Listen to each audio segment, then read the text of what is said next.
Lebanon imemtangaza mjumbe mpya wa Iran kuwa persona non grata, yani hatakiwi kuwepo katika nchi hiyo, na kumwagiza kuondoka nchini humo ifikapo Jumapili, hatua inayoashiria kuongezeka kwa mvutano wa kidiplomasia kati ya Beirut na Tehran. Uamuzi huo unakuja wakati wa hali sintofahamu ya kikanda na kufuatia mabadiliko ya hivi karibuni ndani ya uongozi wa Iran.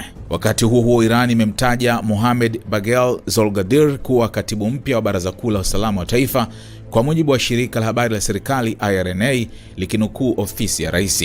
Zolgadir anachukua nafasi ya Ali Larijani ambaye aliuawa wiki iliyopita. Uteuzi huo unaonekana kuwa jitihada za Tehran kuimarisha haraka uongozi wake wa masuala ya usalama wa taifa baada ya kupoteza mmoja wa maafisa wake wakuu. Katika hatua nyingine, jeshi la walinzi wa mapinduzi ya Kiislamu la Iran IRGC limeionya Israel kuwa litafanya mashambulizi makubwa ya makombora na drone iwapo mauaji ya raia nchini Lebanon na Palestina yataendelea.